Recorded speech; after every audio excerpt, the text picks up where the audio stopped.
Gotta go find my broadhead now. Oh well. First snap one of the day, and it buggered the fletching on the last Tahr, so probably was a reasonable arrow to lose.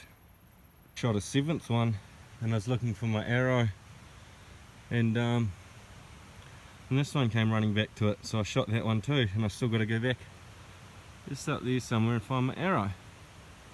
And then I got to go find the 7th Tahr. I left my bow and came down and got this one, and I found it on the way up, not even where I thought it was, so that's all good. And that one there is the 8th Tahr, 7th Tahr.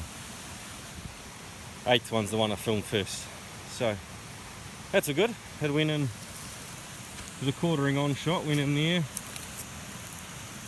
came out behind the armpit there, wasn't going too far. And this there's number 9. Now I have no idea where my arrow is. I thought it stayed in him, but clearly it's not.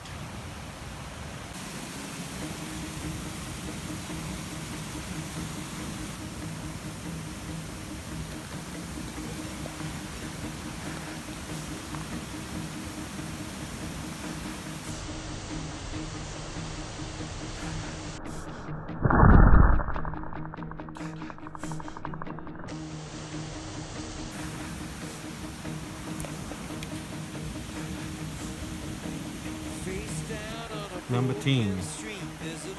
I had to shoot her twice, but I found my arrow first, so first shot was just a little bit far back. All of this fern's basically dead. Should be lush and overgrown in here, but it's almost barren next to this creek. I just spooked 2 tahr right here, walked right into them, picking away at something. Number 11. Now I've actually got to start getting back to camp. Number 12. I must say I thought it was a little bigger than that. Number 13. Snapped my arrow also. I've only got 3 left. It was a straight spine shot straight down on top of him, so smoked him. That'll probably be why it broke my arrow.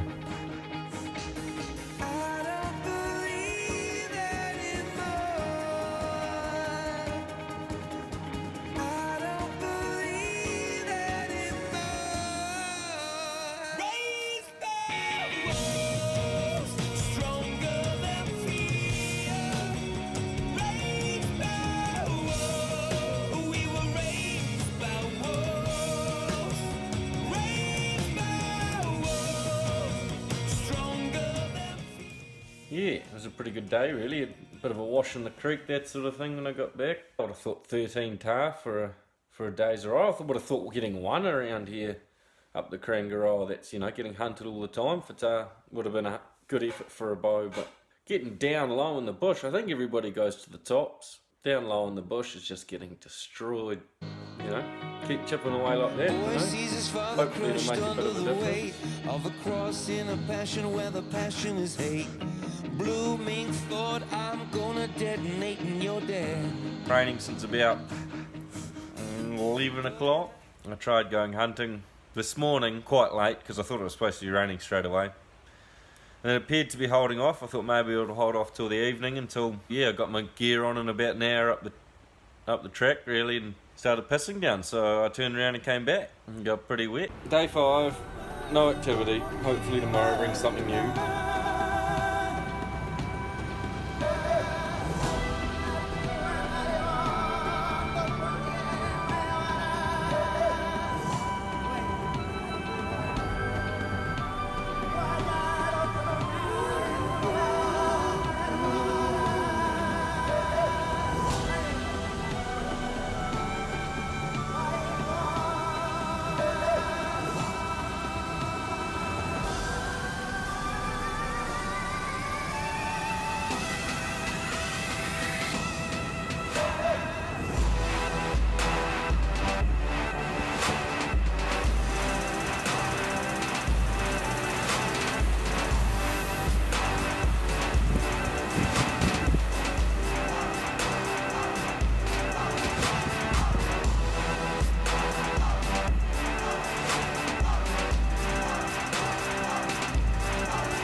different view to the other day.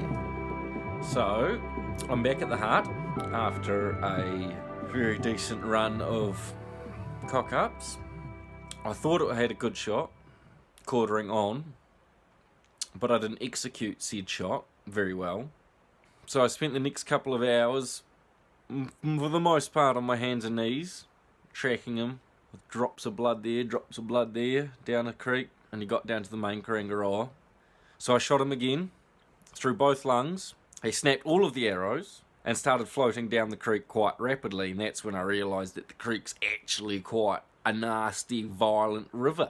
I did what I could to grab him, and I cut his head off because I couldn't drag him all the way up the side.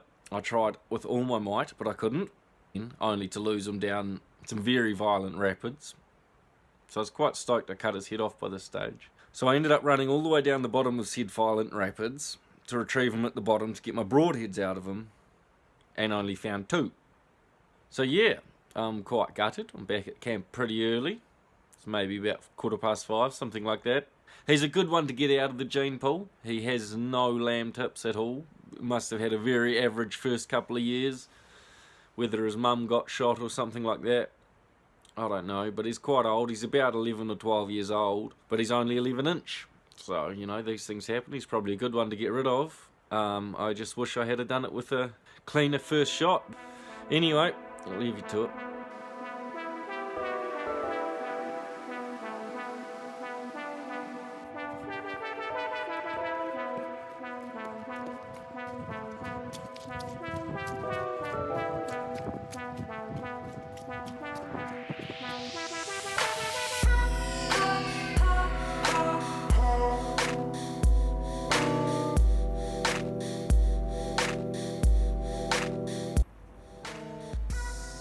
So I followed them, the arrow ready, the pack on. There was one quartering away, just standing right in front of this bluff, which I didn't realise was quite such a significant bluff. And I thought, oh well, if I shoot it quartering away, the arrow will probably stay in it. And then I'll just find the animal, get my arrow back, and everything will be all good. And I did execute the shot pretty well, but the arrow still sailed on through and went hurtling over into the treetops down there somewhere. My arrow was in those treetops down there somewhere, and said animal is down the bottom there. So I found my way down the bluff, and there she is, Tahr number 16. And yeah, obviously no arrow, so I might go down and have a bit of a look for that, but yeah, number 16's not too bad, but only 2 arrows left, bugger it all.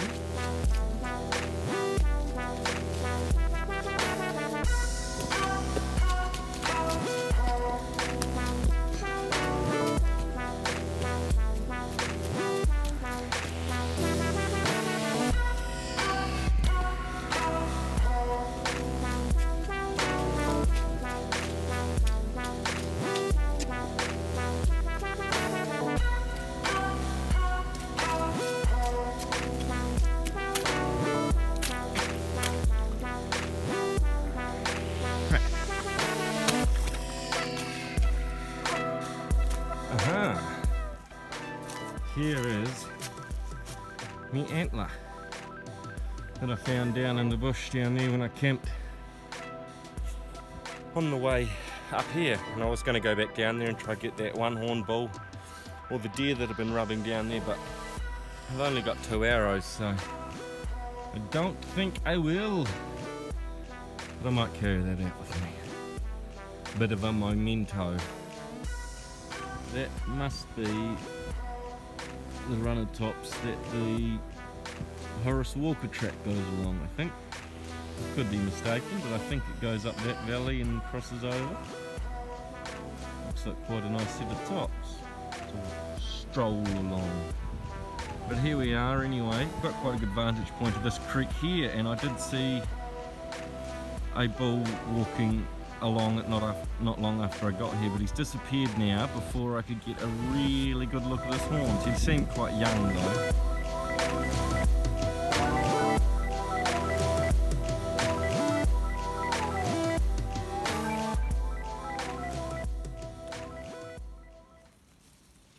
And these are the last remains of McCormick Shelter, which used to be a hut at the base of the McCormick Glacier in behind Franz Josef.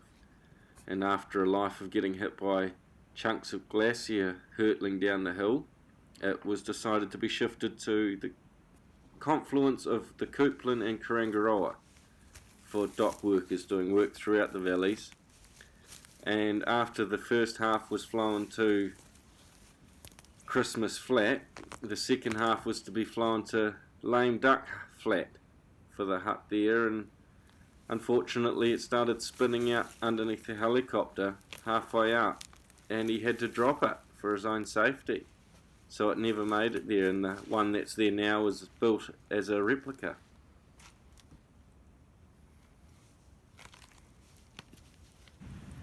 Sea cottage pie, finishing touches.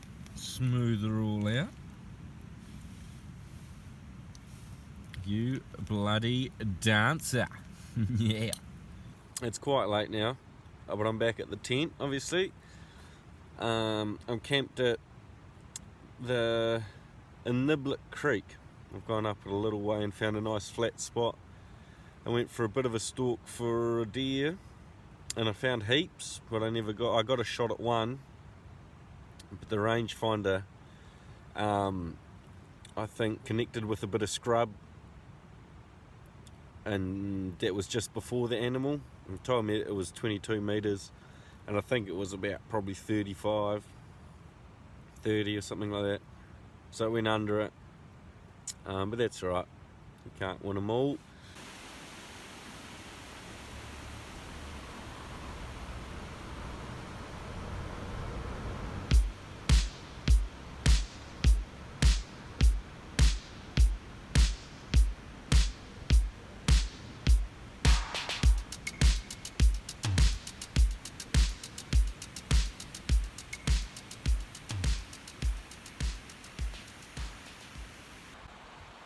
I thought I seen a nanny before, but it was a rock. There's a bit of nanny sign up here, but I think maybe it gets a bit much rifle pressure. Maybe the choppers get into it a bit. I doubt the choppers will get into it. Maybe they're just not here at the moment. Oh, the sign doesn't seem that old, but yeah, that's been about that. Pretty good view for a bite to eat, and then I'll head back down. Maybe I'll make my way back down, get halfway back to the truck this evening before I camp, make it an easy route out tomorrow.